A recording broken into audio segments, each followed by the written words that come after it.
Welcome to the first of a series of programs on reopening businesses in our community. My name is Alita Kemp, and I'm chair of Community Board 8. CB8, along with Carnegie Hill Neighbors, Community Board 6, the East 86th Street Association, this is alphabetical order, the East Midtown Partnership, the East 60th Street Association, and the Madison Avenue Business Improvement District have developed these programs to address the small business community's most important concerns about reopening, as reflected in the responses to the survey we sent to businesses. This evening, the speakers will answer your questions about health and safety issues in reopening. We support a fair, just, and inclusive society. We also recognize that there may be questions about the looting that's been going on. However, this program will not answer looting-related questions. If you have such questions, please address them to CB8. Our contact information is in the chart. Please feel free to ask questions during the program by writing them into the Q&A box at the bottom of your screen. I can't promise that they will all be answered, but we'll do our best. Links to resources, guidance, and other materials referred to during this program will be listed in the chat. I'd now like to introduce our moderator, Jessica Walker, the President and CEO of the Manhattan Chamber of Commerce. Jessica, thanks for being here. Jessica is, the Manhattan Chamber of Commerce is an organization that supports the borough's businesses. Recognizing her public policy expertise and work advocating for New York's residents, neighborhoods, and businesses for more than 15 years, she was named to City and State's Manhattan Power 100 list, as well as their Power of Diversity Black 100 list, identifying New York State's most powerful Black women and men. I'm so excited to have you here, Jessica. Thank you very much. And I'm going to turn it over to you now. Good evening. Thank you so much, Alita. I really appreciate the kind words. Good evening, everyone. Really happy to be able to join with this particular community. As Alita alluded to, our chamber, we're all about trying to help our local businesses here across the borough. And in fact, our chamber started in your neighborhood. 100 years ago, this is our 100-year anniversary, and we're very excited to be a part of your community. So I'm glad that we can do this tonight. I do want to let people know that our chamber can help you after the webinar tonight. We have what we call a help desk, and right now it's open to any business in need in the city. And it will allow you to speak to lawyers, accountants, just get any major questions answered that you might have. So I'm going to put information in the chat about how you can reach out to that help desk. But hopefully you're going to get a lot of the answers that you need tonight as we talk about the health and safety requirements and needs to make sure that you can restart your business safely, which is going to start on Monday for some businesses.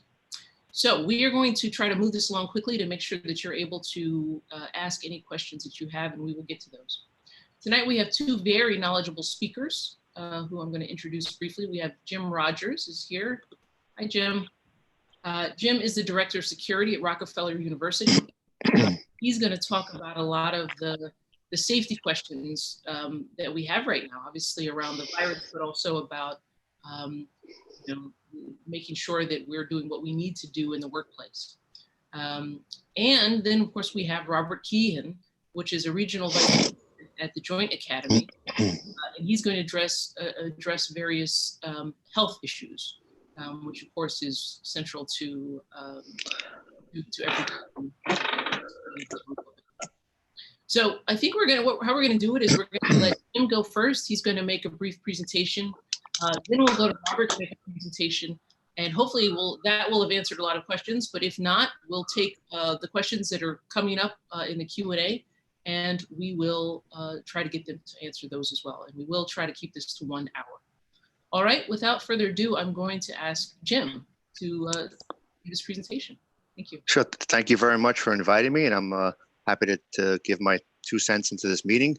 I'm a former NYPD inspector. I've been out since 2008, so my perspective may be a little dated, but I'll do my very best. I think all the businesses are very excited to open on Tuesday or it's Monday, right? Very excited to open on Monday, but I think that communication is the key. I think that the proper signage in the stores, the proper stickers on the floor, the proper instructions by the employees will go a long way to ease some tension. I think as people return back to these shops and stores, they'll be looking for guidance. I'm in Manhattan every day on the Upper East Side, as most of you are. I think for the most part, people are pretty compliant already. Myself and my staff, we visit the local merchants to purchase food. It's been running very smoothly with those things being said. If you go to Lenwich, there's every 6 feet, there's a place where you're supposed to stand. They encourage you to call ahead and have your product ready. I think that on occasion you'll see persons not wearing their masks, but simply instructing persons that they must wear a mask, I think it goes a long way. Jim, sorry to interrupt. Yes. Can you back up a little bit, or just tilt your computer? We're not seeing your full face. Yeah, no, I'm having trouble with my photo. I don't know. Can you see me? We can see you, but it's not only sort of your mouth. So if we want to see, because I can't see me. That's why.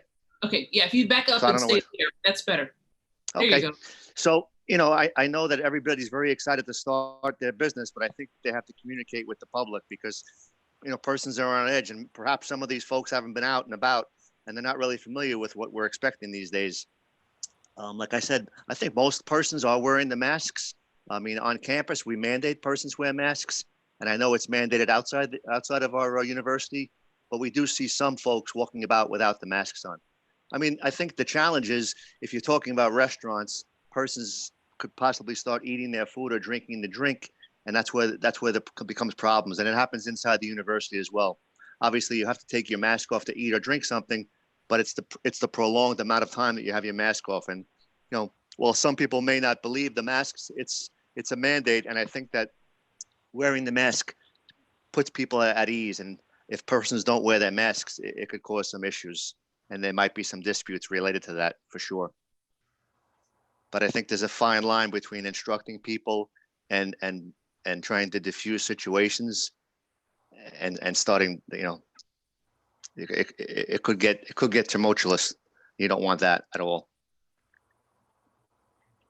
I mean, have you talked to the business owners that are opened already, the food merchants, the restaurants? We have. So I think what we wanted to hear a little bit about was well, first of all, let's step back. The governor mandated that businesses can require the customers wear a mask, right? Correct. So proper signage at the front of the store reminding folks of that. Not everybody is aware of what the governor says and doesn't say. So I think for the proper signage, instructing persons what you expect is a start. Yep. Instructing persons where to stand in your store every 6 feet. If you have curbside pickup, instructing persons where to stage, not to disrupt the flow of traffic on the sidewalk, things like that. Mm-hmm. Making sure your store is set up in such a way where you can handle every 6 feet. If I want to mention, like, say, Lenwich on First Avenue, all the tables and chairs are removed. So there's much more room now to stand in there. You have to do that to make room for these extra persons standing every 6 feet. So what should a business do if a customer refuses to wear a mask?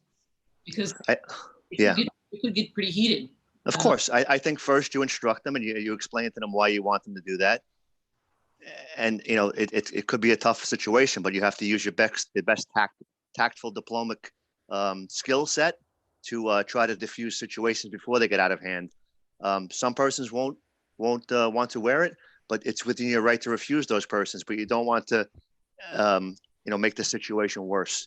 But I think just communicating in writing before you get into the store, and then just instructing people as to what your expectations are. That's great. Are there any best practices about what we've seen lately? And we don't know what's going to happen, obviously, on Monday and afterwards, but what we've seen during the shutdown for those businesses that were allowed to stay open and do curbside pickup, especially like supermarkets, we saw lines outside the door. Yeah. Is that something that the business has to regulate? I believe so. And I think you'd have to touch base with the precinct regarding that. But I could see a situation where if the lines get so enormous, you'll be impacting other businesses and the free flow of traffic on the sidewalk. Not all the sidewalks on the Upper East Side are wide enough to handle that amount of persons. I think they really have to team up with the precinct in those situations. If it's a big Gristedes or some big box store, it may be problematic. Mhm. I don't know if there's any easy answer for that. The way, all the businesses are on top of each other on the Upper East Side. There's no voids, but where there are wide sidewalks, they have to be, mindful of the rest of the public and the traffic on the sidewalk. Is there anything that businesses should be thinking about in terms of safety for their employees? Well, I think they have to make sure they all have their PPE, because you don't want to set the tone from the other side as a hypocrite. And if the employees aren't wearing the proper PPE, a lot of persons wear the mask and their nose is showing. You might as well not wear a mask. So I think if they set the tone wearing the mask, keeping 6 feet away from each other as best they can, and I think it's everybody's responsibility. As we say in the university, security is a shared responsibility. I wouldn't expect every single employee to take the upper hand and ask persons to wear their mask and be 6 feet apart. But I think just communicating with people, it's not normal. It's a different way of doing business. I just think we have to be mindful of each person's anxiety level is different, and you have to be mindful of that, and go gentle and talk to people. And I think it's going to be solved. Not everybody, but I think communication is the key. Okay, this is a good time. I just want to flag that the chamber and some of the bids as well. I don't know if Rob is Rob and Matt are part, but the city is distributing mask coverings through us that we can give out to local businesses across the borough. That's good. For their employees. It's not meant for customers, it's meant for their employees. So I'll say a little more about that at the end. But I do think if an employee doesn't have a mask on, you're starting off on the wrong foot right away. Even in the back, if I'm a customer and I see that, why do I have to have my mask if that person doesn't have to wear that mask? As the months get hotter, we're coming into the hotter months. It's not comfortable to be wearing these masks. I can speak freely because I wear it like 16 hours a day. It does become a hindrance, but you have to wear it. It's for your safety, for my safety, for everybody's safety. We fought this pandemic for months. We shouldn't quit now. That's great. Okay, we're going to come back to some questions there, but let's go to Robert, who's going to talk a little bit about the health side of all of this and make a presentation, and then we'll open it up for more of the Q&A.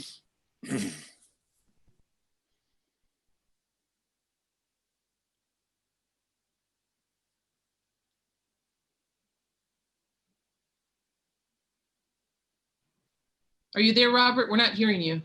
Okay. Can you see my screen?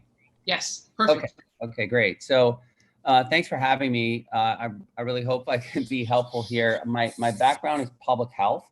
And so I've spent most of my career in healthcare working on health and safety, patient safety, things like that. I'm doing a lot of what you guys are talking about in hospitals right now. So I thought about 3 ways I might be helpful. One is just from a healthcare standpoint on promoting health and a healthy environment, which is what we ultimately want to try to achieve. And then secondly, I reached out to 2 major retailers, Trader Joe's and Apple, and I interviewed some execs on some of their best practices, and I'll share those. And then kind of the odd third thing that came out of it was I've done a lot of projects for federal governments, local state governments that had a big set of policies on how to be compliant. And I looked through the New York state compliance document, and it wasn't that much different. It was quite big, and I know it can be overwhelming. So just from personal experience, I wanted to kind of share a way that it might be easier to digest that and sort of put it into place. So I think that, like, for the purpose of being helpful, what typically we do when we get a big document from the government on how to implement something, we try to break it into, and I'm just talking about healthcare people, we try to break it into buckets on, what's the workflow? Where does the process start? Where does it begin? And where does each aspect of the compliance sort of fit in? So what I did was I diagrammed the workflow here where, you've got like four parts. You've got the people waiting in line to get to the store. You have the time when people are getting into the store. You have it when they're into the store. And of course, I'm talking about bars and restaurants as well and other places. And then finally, what happens outside the store. And the 5 buckets, as I see them in the New York State guidelines, really come down to physical distancing, protective equipment, hygiene and cleaning, communication, and screening. And not all 5 appeal to all phases here, but I think if you break it down, this might make it a little bit more digestible and easier to implement. So on the first one, and Jim, thanks for that background on the boots on the ground stuff, because kind of mine's all theory right now. So that was great. So on the physical distancing, you see this at Trader Joe's. You're going to see it in Apple. People need to be 6 feet apart in line. They do a very good job of marking off those spots, so it's not, you know, really too much up for debate. And I think there was some questions, and I've sort of weaved the questions we had into this. You know, what do you do when somebody doesn't want to wear a mask? And I think, you know, what I'm seeing is like, these policies aren't the policies of the store, they're the policies of the state. And I think that's proving to be a good way to diffuse the situation. We're just doing what the state's telling us to do. And there was an incident at a retailer where the person didn't want to wear a mask, and they said, "I'm sorry, we can't let you in." And then they came back an hour later. But as I read it, the visitors don't necessarily have to have a mask, but all the employees do. So this person, you know, some retailers like Apple are actually screening people with, you know, heat thermometers and that kind of thing. That's not really necessary. But the screener, and I think, you know, in a bar and a restaurant, this might be the maitre d'. In a big retailer, you might have just the person at the front desk. But, you know, this person actually kind of needs to be aware and trained. And so then you have, you know, protective equipment. As Jim said, that person wears protective equipment. It's a lot easier to get everyone else to. They'll hand out the protective equipment. They're responsible for communication. And I think that's the first line where they say, hey, this is what we're doing in here. We want you to have a great experience, but, you know, the rules kind of have to be posted. And the reason all this is important is because people can report you, and that came up in the guidelines. They can report you as being non-compliant. And I don't know how often that would happen, but, you know, just the fact that you kind of did a little bit of upfront work, which is what I'm talking about, you can sort of avoid that. And then the screening, and, you know, maybe you want to ask people, how you feeling today? It's really up to you. But, you know, the guidelines, which I have in this presentation that can come out later, they all map it out. And then, of course, when you get into the store, you have pretty much all 5. You want to have a store that enables people to be apart, put the products apart. I know Apple's separating the tables, separating the product. There were some questions about bathrooms. Any type of hallway or elevator or bathroom, you want to make sure it's just one person at a time. And the general guideline of the store is whatever your capacity is, cut it in half. And that's how many people you can let in at any given time. You have to have cleaning stations. You have to have rules posted. And it's also important that your employees are aware of the policies and procedures, because if, for example, when you screen them and they come to work, you want to ask them questions about how they're feeling. There's like a brief test you can give them. You don't have to give them a COVID test, but you want to ask them questions about their health and how are they feeling.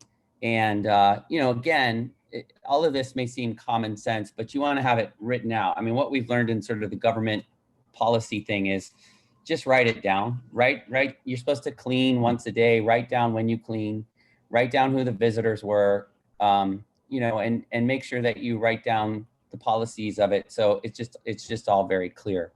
So those are kind of the 5 buckets. And I'm not going to go through all of this, but again, I'll just say that this is all the state's guidelines. And some of the questions that came up were, you know, physical distancing, no more than 50% capacity, and require workers and visitors to wear the face coverings. Okay, visitors meaning maybe somebody's delivering something, but they kind of do that anyway. But there's not, oddly enough, a requirement for customers, but you have the right as a business to ask them to cover it. For some reason, they left that out. I'm not sure why.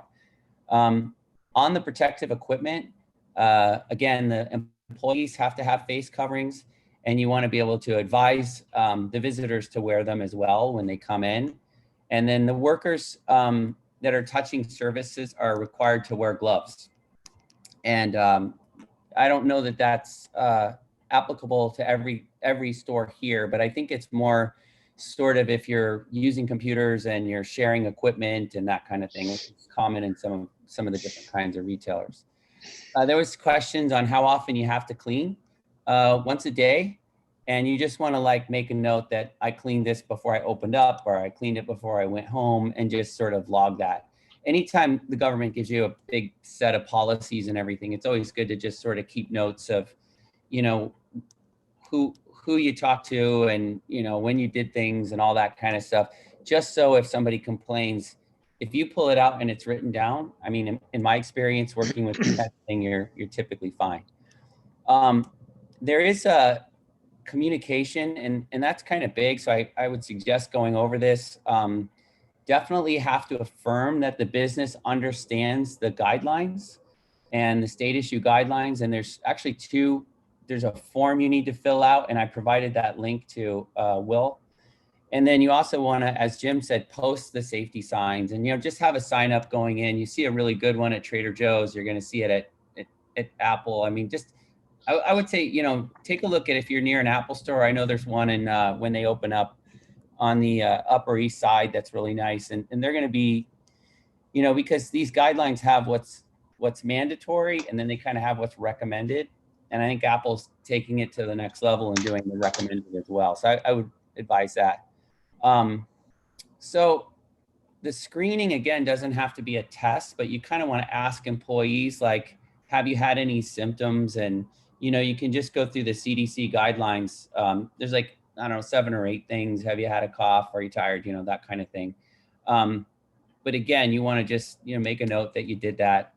And finally, you know, I've included 2 pages of takeaways here. This portal is the thing you have to fill out, the saying that you affirm compliance with the obligations. And Will's got that link, and it'll be in the presentation as well. And then,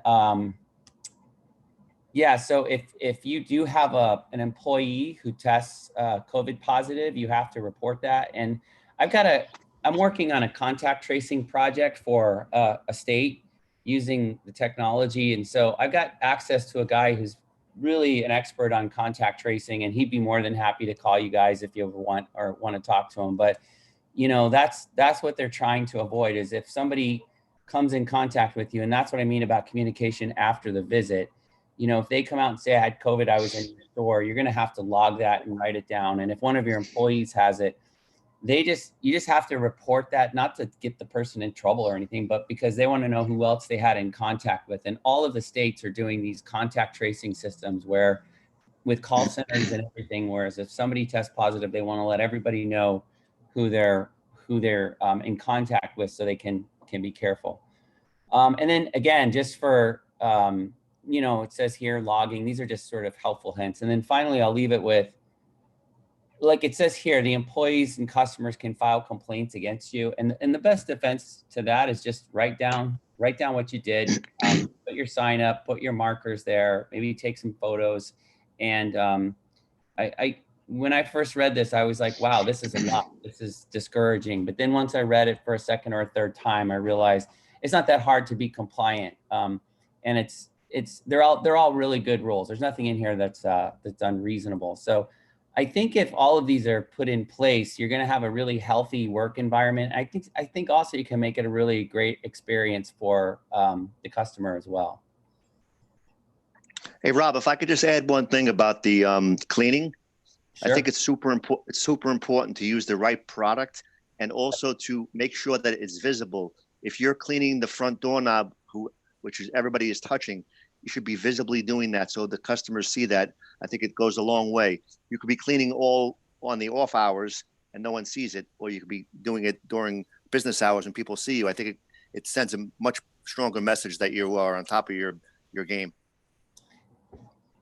Yeah, that's great. I think so too. And they kind of highlight that, have it out, you know, like have the sanitizer right there, have the cleaning supplies on hand. And I think people sometimes getting a little bit too much in the weeds with this. They're talking about products that, you know, you can order now that keep the things clean for 18 days and stuff like that. But I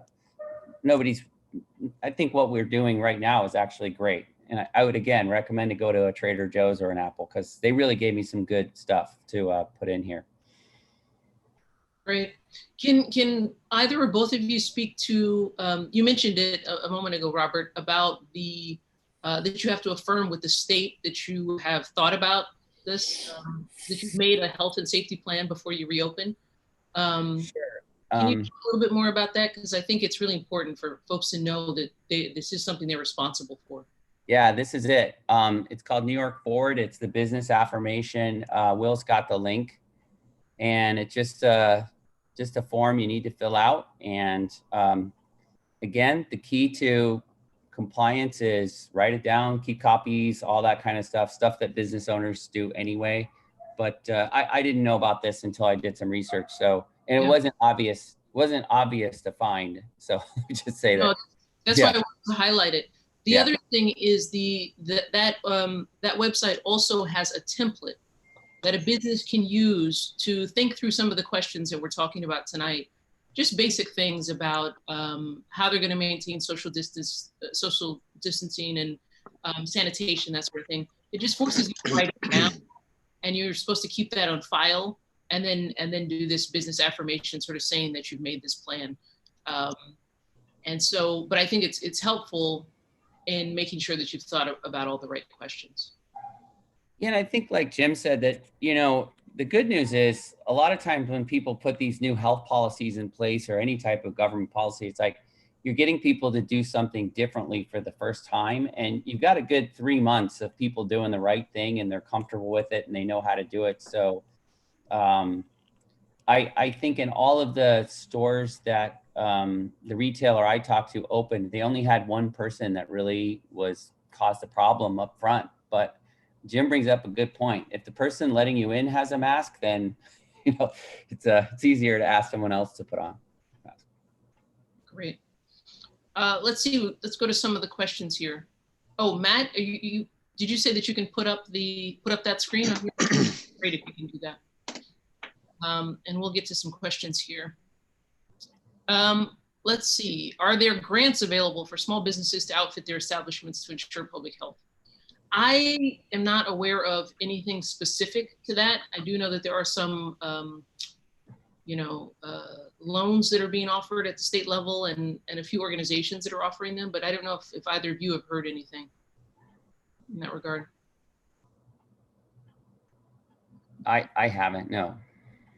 Let's see, Matt is showing us this is the governor's website. The plan is called New York Forward. And so he's showing us, this just has all the information about the different phases of opening. Monday is the first day of phase 1. I think most folks know that.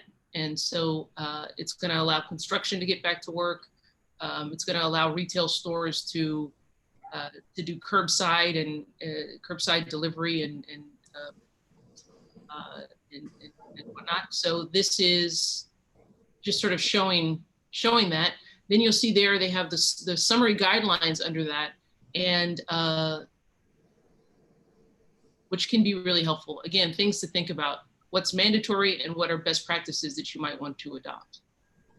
Thank you, Matt. I'm glad you were able to do this. And is this the affirmation, the safety plan template?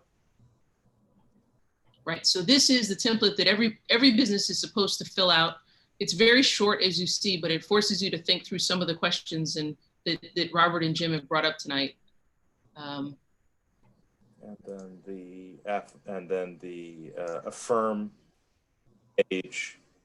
This is the document that what you're affirming to, and as Robert showed, this is you click on that when you read everything, you go through it, and that's when you click on affirming this, and that's when you get to the page that Robert was showing. Right. And so you don't have to mail in the template or mail anything. You just have to do this electronic affirmation and then keep the plan that you did on file, just in case, for whatever reason there ever is an inspection of some sort. Okay, so I will stop sharing.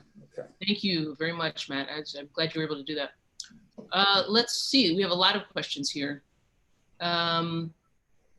So someone said, we say that the employers have to report employees that have COVID, but can you actually require their person tell you what their illness is? Which kind of gets into a little bit of HR and legal issues, but I don't know if either of you want to speak to that.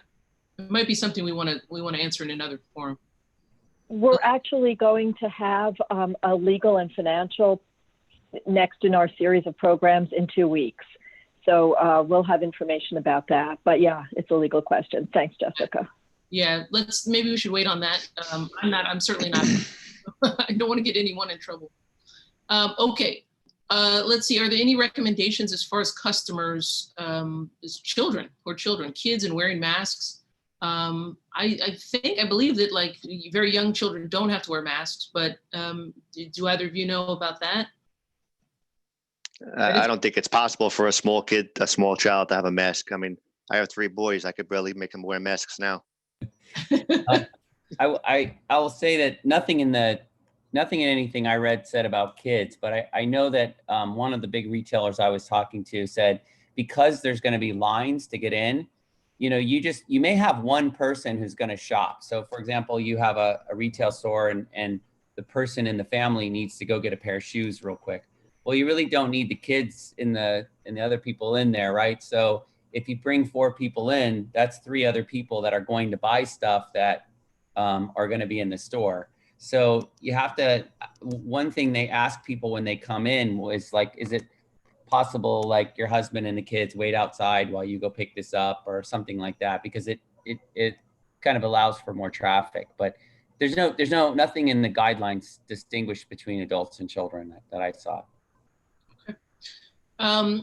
Someone is asking about gloves. Do you have to require customers to wear gloves, especially if they're in a place where they're handling merchandise? This is the person who asked is a bookstore owner. No, the employees might, but not the customers. Okay. What about putting like Purell in the store? Having Purell available for customers. Yeah, might be something that would be welcomed by the customers as they leave or as they enter. But not mandatory. No, just as, you know, as a perk. Alita? I just wanted to say that I've heard from some medical people that there is a false confidence associated with wearing gloves, that if you wear gloves, there are no germs, and that you could touch your face and touch things with impunity because you're wearing gloves, but that's not, and that might lead people to not wash their hands and really be as hygienic as they might want to be in order to prevent infection. So I was just wondering if Robert could address that and the benefits of wearing gloves or the requirements if stores do ask for employees or customers to wear gloves. And I don't know if there's specific type of stores that might be more likely to require that.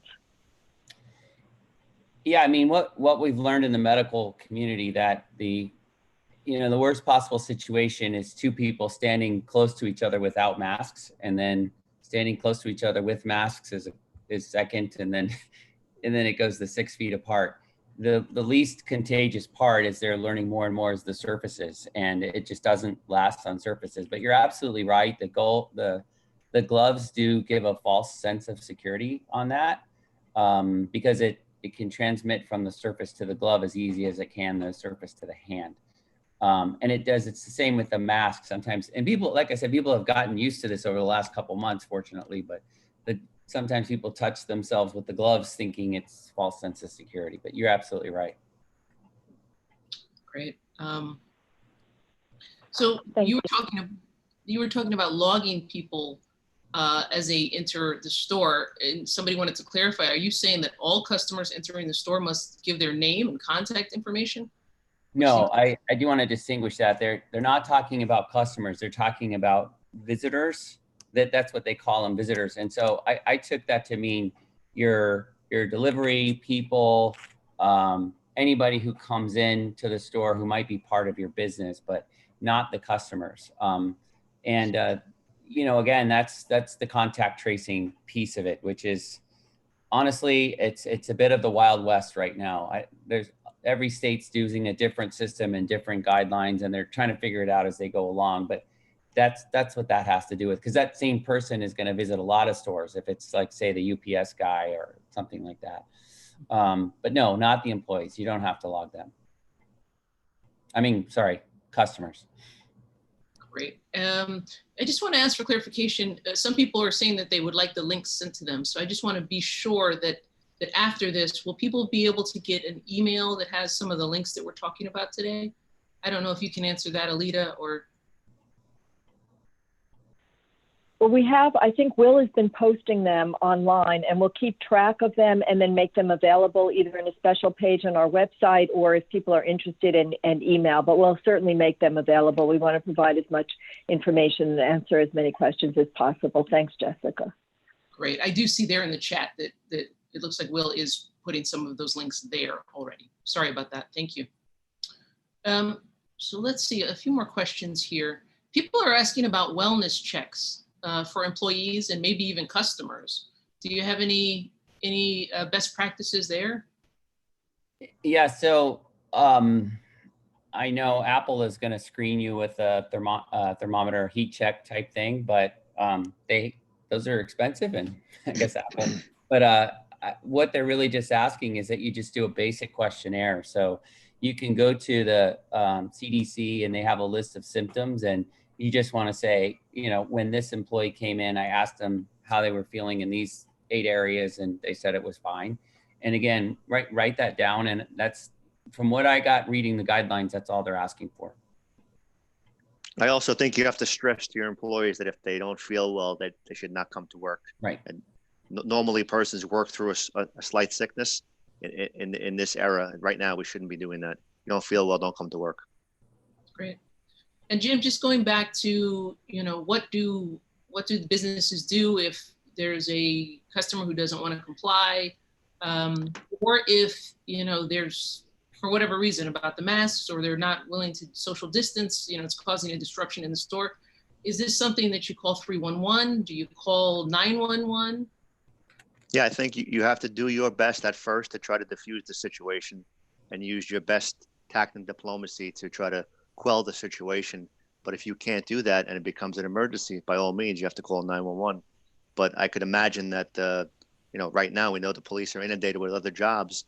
As the businesses open throughout New York City, it's going to become a problem. So I think it's on the business to first try to do some triage to try to calm the situation before it becomes a 311 or a 911 situation. But by all means, if it comes to that, they have to do that. We have a question about the actual checkout process. You know, it's we do it every day, but handing a credit card or payment is obviously less than 6 feet away. So what are the best practices around that?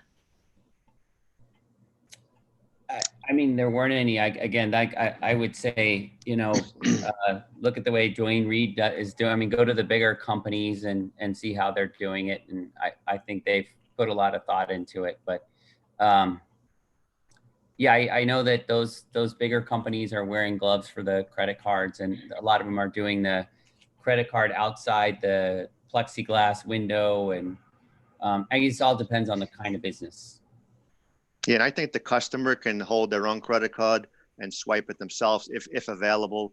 And also, a lot of persons are using their phone and doing the touchless purchases. So it's as much as they can do that, and as to limit the amount of transfer of you know, credit cards and/or mobile devices. But I would also recommend, you know, if you do hand anything over, that you clean it. If it's your own, you clean it before you put it away. Mm-hmm. I don't know if you're going to be able to answer this question, but I do know that a lot of small business owners have spent a lot of time, you know, getting online to try to find PPE, meaning, you know, face coverings, gloves, cleaners, or sanitizer, hand sanitizer, to find these things at an affordable rate. Because right now, a lot of them are just very expensive to get. Do you have any tips there? No. Yeah, I don't. I tried to, I saw that question. I was figuring people were going to ask it. I couldn't come up with anything that was reasonable. Yeah, no, I agree. I've gotten that quite a bit, and it's very tough. But I do want to mention again that we are starting Saturday. We are going to be giving away free face coverings through the city. The city is doing this and providing this for us, so a business can just pick it up. And the thing though is, these face coverings are meant for employees. So it's nice to be able to offer a face mask to a customer who's trying to come in but doesn't have one. That's a way to diffuse the situation. but that's not what these particular masks are for. Do you want to say anything about that as a possible way to diffuse a situation to give a customer a face mask? Of course, if they have it, I mean, if they have their own face covering, possibly they could even brand it to their business to be like an advertisement. But you mentioned about the internet. It's also important that all of these rules and instructions that you're going to give the customers as they enter your store be posted on your website. Many people, go to websites before they visit a store, and it's good to see the rules and the procedures that you're expecting the customers to follow on the website before they enter the store, where they'll be visibly posted. But if they could have a face covering provided to a customer who doesn't have it, that could stop a situation from excelling to a problem. Got it. We have a question here about I don't know who raised it, Robert or Jim, but someone's asking about the signs that you might want to post on your door, just sort of talking about your safety and health rules, I guess. Someone just wanted to know what should you include? What should be included there? What kind of language? And someone asked, can you use some humor in that? I love humor. I would definitely put on there that you have to wear a mask. I would put on that sign how many persons you expect to enter the store, and I would put on the sign where you want persons to stage. Again, like I'll go back to purchasing food. You wait every 6 feet, you order, and then you wait in another area. So people are going to be confused, and if it's explained in signage and in writing before you enter the store, it could also diffuse a lot of situations where persons walk in blindly, and they are going back to March before this pandemic was struck, and they're going to revert back to their old habits, and we don't want them to do that. We want them to follow this new mandate. Yeah, I mean, I would just add that throughout this time, there have been a couple retailers who really stood out for being very innovative and great and getting things done, and they've done very well. And I would put Home Depot in there, Costco, Target, Trader Joe's, and I know Apple's going to have the highest level. I highly recommend just going in there as a little field trip and seeing how they do it, because not only do they do it really well, but you can tell the employees are trained in it. They have a very polite way of asking you to put on a mask and, follow the instructions and go a certain way through the store. So they've really been on top of this. So it's going to be time well spent doing that. Yeah, definitely the bigger stores, someone would have to be out front counting and making sure that the proper amount of persons are inside these stores. Because like you said before, half the persons should be in those stores, but you can't just guess that it's half. You have to make sure you know how many. 2 come out, 2 come in. Got it. So we're getting some help. I love this, business owner to business owner. So sometimes they know more than us, no question about it. So some people are just sort of giving us some advice here. One business owner said that there are a bunch of downloadable signs from the CDC website under communications. So that's a good resource potentially for folks. Also, it looks like, let's see there. I lost it. There was it seemed to say that there was one that I saw here, but it disappeared. But the local assembly office, it looks like that they might be giving away hand sanitizer.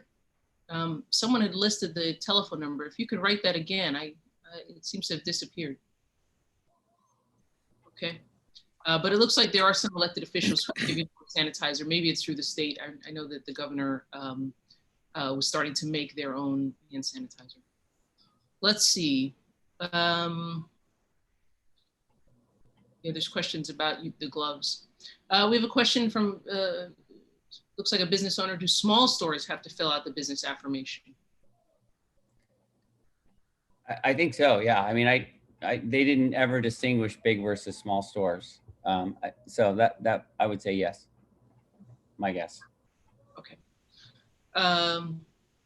Thank you. So it looks like it is Assembly Member Seawright is giving away hand sanitizer for small businesses who might need it.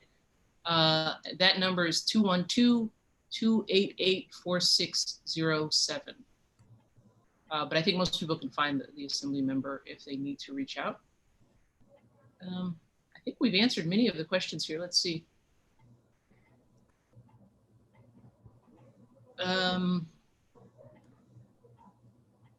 What about if your neighbors are not doing a good job of social distancing? You know, let's say you're next to a bar and they're having, 100 people in there. Should you take action on that? Should you do something? Because that might make it depends what you mean about action. I mean, if you have a good relationship with your neighbor, it's probably a good idea to communicate. If you don't, then it's probably not a good idea to communicate. It depends. And you don't want to put yourself in harm's way. And I think some persons will have short fuses, and you have to just be mindful about your relationship to begin with, and then play it by ear. And again, you could reach out to your local police precinct, the 19th precinct, to discuss any issues you have with them. I'm sure they're, available for you. Great. So I think we've answered all the questions in the Q&A. I'm going to see if we missed anything in the chat. But I guess, do either of you want to give some just closing thoughts? Yeah, I look forward to visiting the businesses. I'm looking really forward to this. I have my favorite places. I'll be happy to come back and comply with all the mandates that they have, and get them back on their feet. I know they've been struggling for several months now, and it's enlightening that they're back in action. It's great.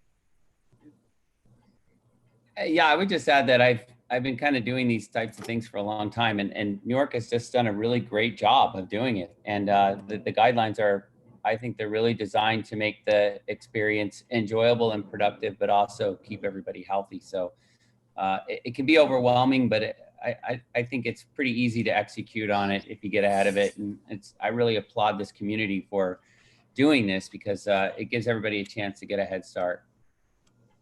That's great. Yeah, Alita and I were speaking. Oh, go ahead, Alita.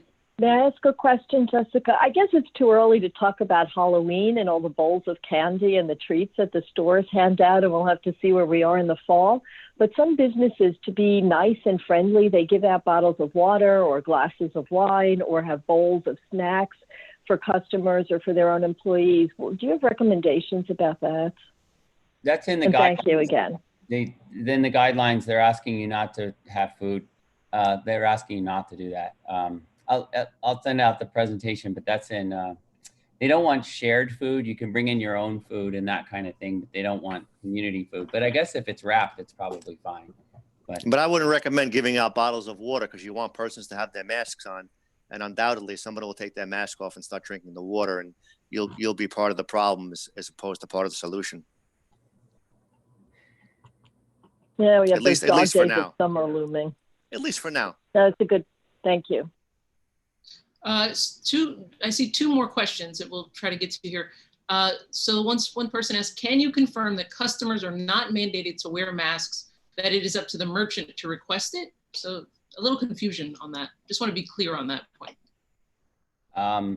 Again, in the document I read, and I will I'll put a link on here as well. I asked that question, and they're not, you can require them to wear masks because it's your business, but you don't have to. But the employees have to wear masks. Got it. I will send a link here. But it sounds like in terms of best practices that you might want to require it so that you don't alienate other customers who don't want to be around people without masks. Yeah, I mean, what I'm hearing from the retailers I talk to is it shows you're a responsible retailer, right? I mean, the customers like it. They want to see it. And that's why it makes the experience more likable and productive. So. Got it. And so we got a question, and I'm going to try to answer this for you. It's so phase 1 of New York City's restart happens on Monday, as we discussed. And somebody was asking, when does phase 2 start? Because there's confusion around that. Cuomo said on June 22nd. The mayor is saying in July. This just happened today, and I want to clear that up because it was of concern to me as well. But what we've learned is that Cuomo, the governor, is the one who makes that decision. He has been moving other cities forward every 2 weeks. So phase 2 should start on June 22nd, unless, of course, something happens, if we see a spike in cases of the virus or something like that. But otherwise, I do think we're on track for the June 22nd opening for phase 2. And that's phase 2 is the bigger opening where, office buildings can open and a lot of people can start to get back to their offices. Okay. So in closing, I just want to thank Bob and Jim. I think you've just been really, really helpful, given some really great information to something that's kind of complicated, unfortunately, but something that's really important. Because obviously making sure that we're abiding by the health and safety rules is good for business and makes our customers feel good about shopping with us. But the last thing I want to say is just please stay in touch with our chamber, the Manhattan Chamber of Commerce. Like I said, we're going to start giving away face coverings that you can give to your employees for free, which you are mandated to do. You do have to give or at least offer face masks or face coverings to your employees at no cost to them. So we're going to be starting to hand those out on Saturday if you need them. And you can reach out to us through our help desk to request the face coverings, or if you have questions and additional questions after tonight that you would like answered, and you can reach out to us through helpdesk@manhattancc, that's charlie.org. So helpdesk@manhattancc.org. Thank you all so much. I'm going to hand it back to Olivia. Wait. Oh, thank you so much, Jessica. I didn't want you to forget. Thank you. Oh, no. Although I know you wouldn't. CB8 has floor decals for social distancing. If you'd like some, please email us and we'll send them out as long as supplies last. As I mentioned, this is the first in a series of programs to assist businesses in reopening. Our next program looking at legal and financial issues is scheduled for June 18th at 6:30. If you have additional questions in the meantime relating to tonight's program, please send them to us. And again, the legal and financial will be based on the responses to the survey that we had sent out. Please check our calendar, CB8's calendar, for the Small Business Committee meeting looking at opening streets for additional restaurant seats. We're also organizing a program on contact tracing. We'll post information as the program is finalized. If you'd like information or any access to the links that we've posted tonight, send us your email. We'll include you on, and we'll send them to you, and we'll also put you on our mailing list for anything else that we have that might be of interest. Reopening is optimistic. So thank you very much for the panelists for making this a reality for all of the businesses and all of the customers that can't wait for New York to get either back to normal or as close to normal as possible. Thank you to all the people who've attended for watching. It's been an enlightening evening with excellent speakers. Thank you so much, Jessica, Jim, and Robert. We look forward to the next program. And if you have other ideas or suggestions or questions that you'd like answered in our upcoming programs, please don't hesitate to send them to us. As I said, we'll try our best to answer everything, all of your concerns, and help make reopening go as smoothly as possible for everybody. So thank you so much, and good night. Night.